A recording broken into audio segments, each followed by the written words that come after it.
Hello, this is Victor at RestoreYourMercedes.com. Today I have this throttle body. This is a non-ASR unit that came from E320, 1994, I believe. Nonetheless, 93 to 95 are all the same. Alright, so this unit had bad wiring, and we're going to take a look at it. It's been on the bench for a long time. We're going to check out the readings, take a look at the coil, and all that good stuff. Now, I got two units. One from the vehicle and the other one was purchased on eBay, and both of them had bad wires. Obviously, because, you know, that's the problem with these units. Wires go bad regardless. So this was rewired, and because the original sticker was quite damaged here, I put on the cover from another unit with the part number, so it's listed here, and some tape over, so during the cleanup it wouldn't get erased, right? So to preserve the part number rather. So this is what it looks like. This is the eBay unit because it was it seems to have lower mileage than the original one. It looks cleaner, internals looks better. So 7th month of 1995 is the production date of the case. Now I left the gasket alone in case well, if it needs to be replaced, then you can scrape this off and then you can put a new gasket on it. Although it doesn't seem to be damaged, this can still work. Maybe a skim coat of silicone will do the trick, although I do not recommend doing this. I always like to replace gaskets, but sometimes you just in a pinch you have to do what you have to do, so you just put on, you use the original gasket, but again, very light coat of silicone just to cover up all these tiny imperfections, right? So this is a non-ASR unit, meaning that the unit itself opens and closes manually, but it has idle speed correction, idle control, and cruise control function. So although it opens manually, if I just move the plate, move the lever, it is still energized to show to keep the idle speed together in order. Now previously somebody put some tape or whatever, liquid tape, over the wires because they were all falling apart. Now all the wires are nice and new, replaced, soldered and everything. So as we can see, the actual motor fights me because that's the idle speed, so it's operational. Keeps the idle in check. The temperature of the unit, since it's been on the bench test, you can take a look. The coil and around the coil is over 100, and that's just to show that the unit has been energized for quite a long time. Okay, so just to show that.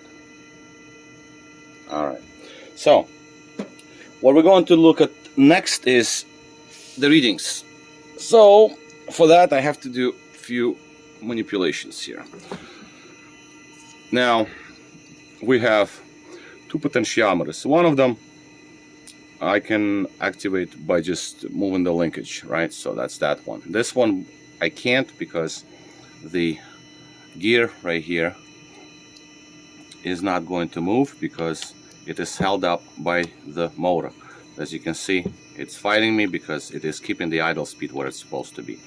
This potentiometer I can open manually with my hand here, and oh, I'm sorry, the other one, this one, right? So this is the throttle pedal position sensor, if you will, right? So the plate moves, voltage changes, and it follows.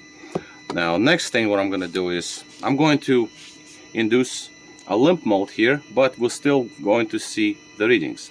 To do that, I'll pull the gear off. See, the motor is spinning. It is trying to bring, as you can see, it's trying to bring the plate to be at 4.27. I believe that was the number. So let's try to do it manually and get the motor to stop spinning, so it will be happy. Here it goes, about this 4.37 it was. Okay, see, once I let go, 4.41. So the readouts changes. So This one is set at 4.37. Okay, fine. Because if I move the gear manually here by hand with the screwdriver, then second potentiometer starts to follow. Alright, so let's get the limp mode going. Now it's in limp mode. As you can see, the motor is not spinning anymore because it's not finding anything, because there is an error state. I induced it. And as you can see, when I move the gear here, the clutch, we have readings to follow. Alright, and that's a good thing. Now,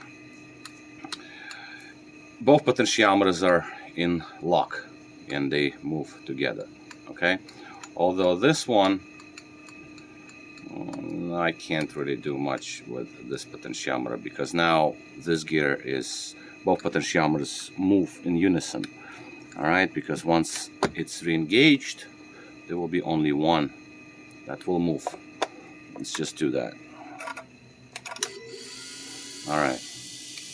Okay, communication is cut. As you can see, only the inner one moves, but now both move at once together. So anyway, that's not very amusing to see all these things. So let me just put this back together and wrap up this unit so it will be ready to go back on the vehicle and ready to go. Alright, so I guess this will be all. And this is Victor at throttle.mercedes.com, and thank you for watching.